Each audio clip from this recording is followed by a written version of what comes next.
This is Layla. Say Hello. hello. We are in the old city right now. This is her shop, Woman in Hebron. And Layla, can you tell us a little bit about what it's like to kind of have a shop on this street right here?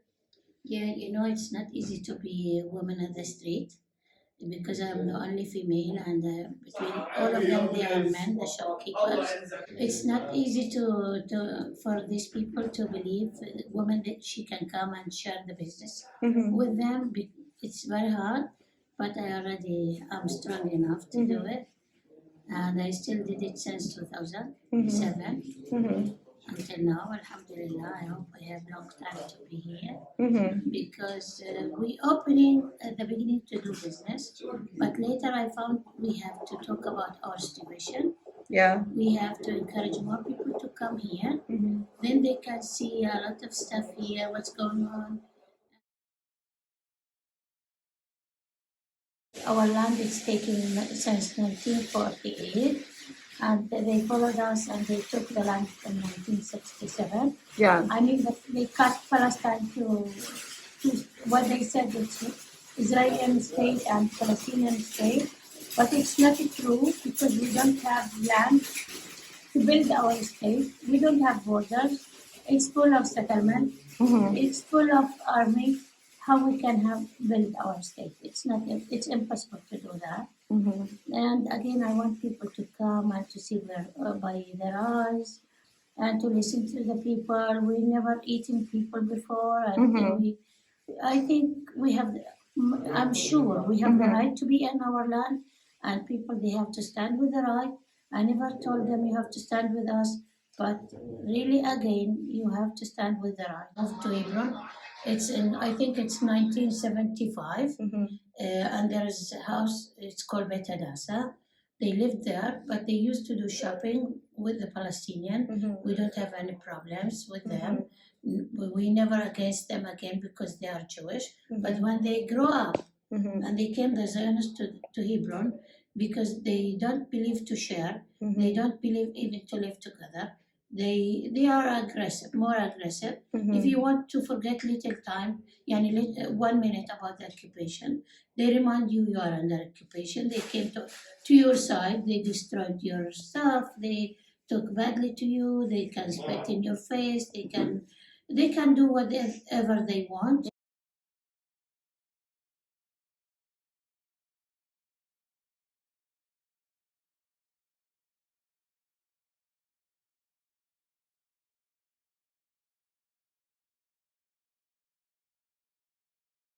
Do you want to tell them what the massacre was? The massacre it's happened during Ramadan. There is a doctor, his name Baruch Goldstein. He entered to the mosque, to the He was Ibrahimi Israeli mosque, American. Israeli American. Mm-hmm. He went inside the mosque and he has M16. Mm-hmm. And the people during Ramadan, they did the prayer early and it's take long time. I mean, but there is a lot of people also there, Mm-hmm. and he started shooting everywhere at, for morning. And people, when we did the prayer, we have to do it like this. Yeah. We never can see who's at the back. Yeah. Yeah, and he just shooting everywhere. I met some of them. He said, he told me, believe me, Mm-hmm. he put himself between the bodies because they thought he's died. They will think he's died and he cannot shoot him, and he like bleeding from the bodies. It's not his body bleeding, but the blood come from his people. I mean, he killed 29 people. The soldiers, 12 years old. yes, he killed 29 people, and the soldiers they refused even to help or to stop that. And when some of the Palestinians they become very angry and they killed him. Mm-hmm. But now he has like what we say. He has he they buried him in Kiryat Arba, and all the people they go to visit his grave because he becomes star after, because they are, I mean, the settlers or the Zionists, they are happy with that and they go to visit him, and later they close the mosque for 7 months and they divide the mosque in both sides.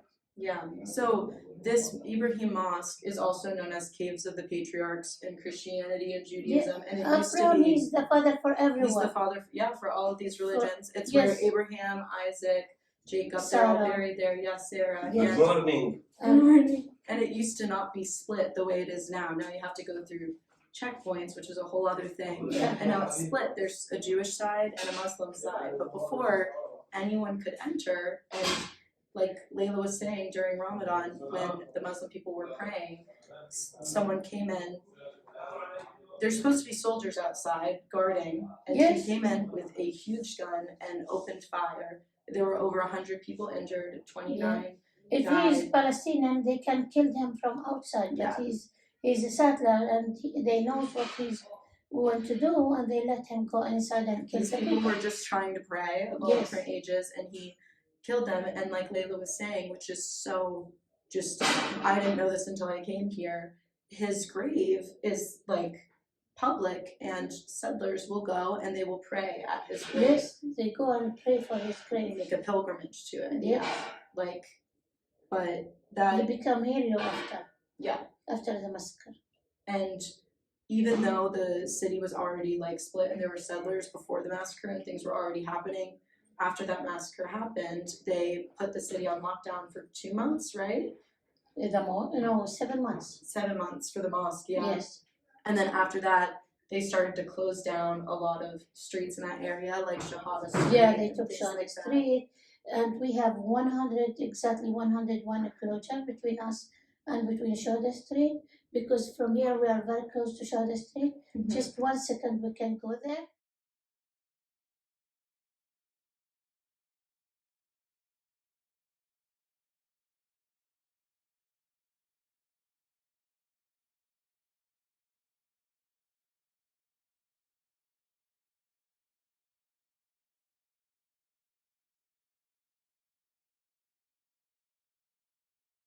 Used to enter into Shahada Street, like Layla was saying. Right All there. of us, we have, even from the villages, we have to come here to do shopping from that. Uh-huh. And when they block that, people they move to area 1, Yeah. to H1. And this is why people by the time they used to do shopping from there, Mhm. not from here. This is why we have less and less people, because people they scared to come to this area, because the military they are the whole time they are here bothering people, stop them, arrest them, do problems for them. And then the youth people they behave to come to this area to be arrested or get killed, because the new law for Netanyahu, he told the soldiers or the settlers, if you feel you are in danger, you can kill. Yeah, yeah. Yeah, you can kill. Not injure. You can kill. So, Palestinian. like Layla was saying, like even though it was an Israeli settler who came in and committed that massacre, it was like the Palestinian shops and the Palestinian streets that got closed down, not the settler streets. And even streets like this that are still open in the old town.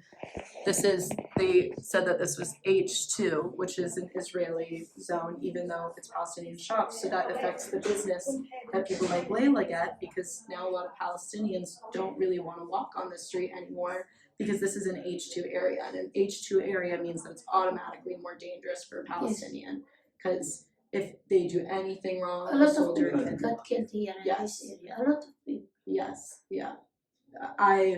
There were just a couple days ago when I was walking out of the exit of this, there was a Palestinian woman who fell and a soldier shot her in the foot because there was like movement and she like had to go to the hospital in the ambulance. So also something they were telling us too that I didn't know before I came here was the differences in the way that the law works. So if you are an Israeli citizen, not even just a citizen, a tourist too. So even me, even though I don't live here and I'm just a tourist, like I am judged by a law that Palestinians don't get to be judged by. So if, let's say I came here and I robbed someone or I did something or an Israeli settler did that, you would get taken to the Israeli court of law, which is supposed to be just a fair trial. A lot of times though that doesn't end up happening like that, because a lot of soldiers who or settlers who do things to Palestinians don't get like the fair trial and they do get let go. But if you are a Palestinian and you commit a crime, you are automatically judged by military law. Yes. So you could have, like, Laila could be standing right here and I could be standing right here.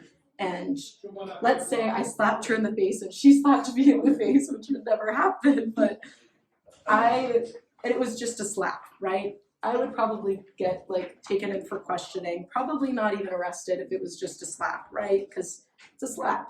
But Laila would be arrested and taken to the military jail, not a normal jail, not a normal trial, and she would be interrogated by soldiers because the courts for the Palestinians, it's not governed by their government, it's not governed by the Israeli government, it's always governed by the military. So because of that, there are a lot of crimes that can happen here. Like someone could rob Layla's shop, for example, and they might not even get in trouble for it. But if Laila were to do anything, like she would automatically be put in military jail and be judged by military law. That also works on the opposite. If Laila wanted to sue someone, if someone did something illegal, even if it's against like what the military law is supposed to be, if a soldier pushed her or did something that they're not allowed to be doing, and she tried to take them to court, because she is not governed by the Israeli law, it could be dismissed because there's no rule book for a Palestinian. There's no like rules that they have to follow for them. So there are many times in many cases that crimes on this street and other parts of H2 everywhere across Palestine that a Palestinian just, you don't have the same rights. You don't have any rights. No. So it's very horrible. You were also saying that sometimes like settlers come into the Every street. Saturday, every Yeah. Jewish holiday. Yeah, settlers come in.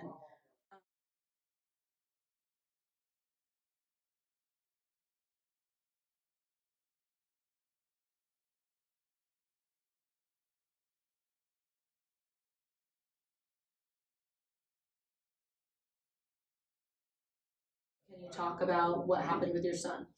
Yeah, I mean, in 2010 exactly, Uh-huh. we had clashes in very close to here, to Babylon, Uh-huh. where is the settlement here. Mm-hmm. But that day there's a protesting, they are protesting for something. Mm-hmm. And my son, because we used to have food for 2 days at least if something happened, because we cannot leave the houses. Mm-hmm. When they put them on lockdown, they Yes. yeah. Yeah, because they closed the entrance of the old city and no one can leave the city. And then we just want to keep some bread with us.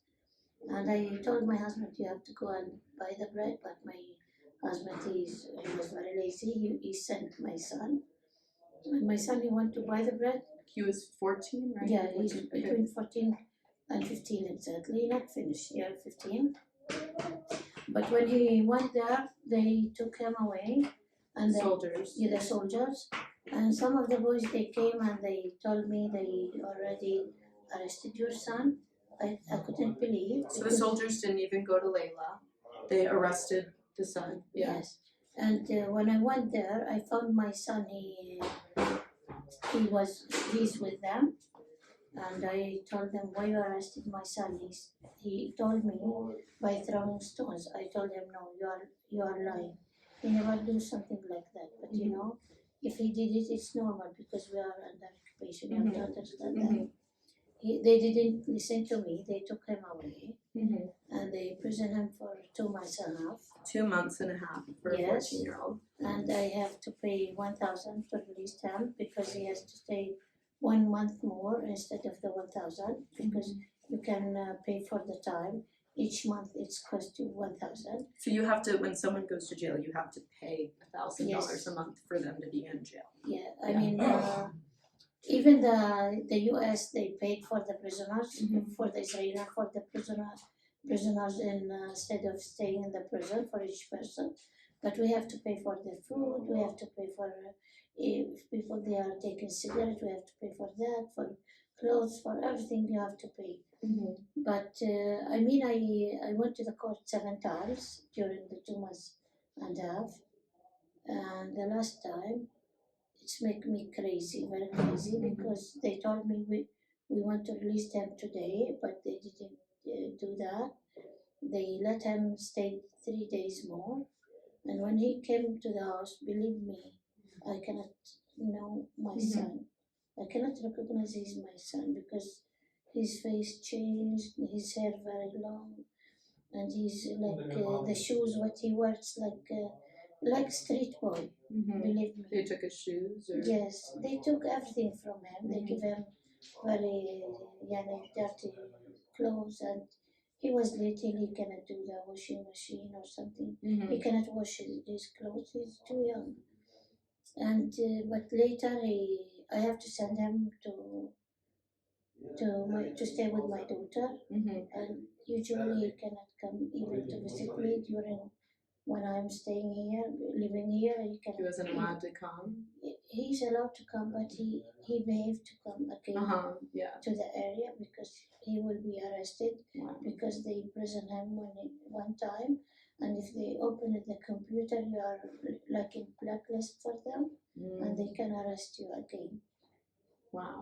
Yeah, if something happened, you are in their face, they can arrest you. And doesn't matter if they are lying, I mean the army, or no, they believe them, they trust them, because the judge is Israeli, and the court is Israeli court, the lawyer is Israeli, everything is Israeli. Now you can get help or protection from anyone. You are, for them, you are guilty. Yeah. Even if you want to defend yourself, you are guilty. When he came back home, you said that he was like dirty, and Yes. did they just let him go, or how did it work? No, they threw him during the night. Yeah, and he cannot even come back. He asked some people to help him because he's without money. And alaikum salam, they helped him to come to the house because. Was the jail far away? Yes, Ramallah. Okay, so yes. If you don't know, so Ramallah, oh my god. Okay. Yeah, Ramallah takes 2 hours. Ramallah is 2 hours away by car, if you by even. Car. And he's a child, even he never goes to Ramallah before. So this is a city that he didn't know at all. No. Ramallah is very far away from here. But his prison inside, his prison close to Tel Aviv, where he used to be in prison, but he came for the court, and they put him in Haifa 3 days until they just. Okay, so they took him all over. Yes. But when they let him go, it was in Ramallah. Yes, in Ramallah. The city he didn't know, far away. No. And they just let him go in the middle of the night. And so he had to figure out his own way to get back home. Yes, he just got help from other people, and they brought him home. Were you able to see him at all during that 2-month period? No, just during the court. Only during Even court. you cannot touch him. You have to even you cannot talk with him. You don't have to talk with him. They never let you go and talk or hug your son. No. You have to be just observing the court from far away. And also, there are a lot of stories like this, especially with the stones. Like, if you go on to Breaking the Silence website, which is former IDF soldiers that put people in jail and things like that, you can hear stories and testimonies, because this has happened a lot, where there have been kids that have thrown stones, which is, they're kids and they're throwing stones, that's besides the point. But if a soldier hears from someone else, oh, a kid over there was throwing a stone, and let's say it takes them 5-10 minutes to go to the area where a kid was throwing a stone, the kids that are going to be caught usually run away, and so a lot of times they will end up taking other kids that weren't the kids throwing the stones, Not the same one. arrest them and accuse them of it. That's what happened with your son. Yes, it's not the same child. And they don't care, because they don't trust the kids. No. You have to understand, we never give up. We never leave from our country. We can survive just for bread and tea. It's enough for us. We are not looking for fancy cars or fancy life. We are under occupation. We can survive by something again, but we have to be here. We never leave our country to have to work outside. I mean, in your country, to go to your country to have a good life there. No, no, no. We never can do that because we will be in our land. We never give up.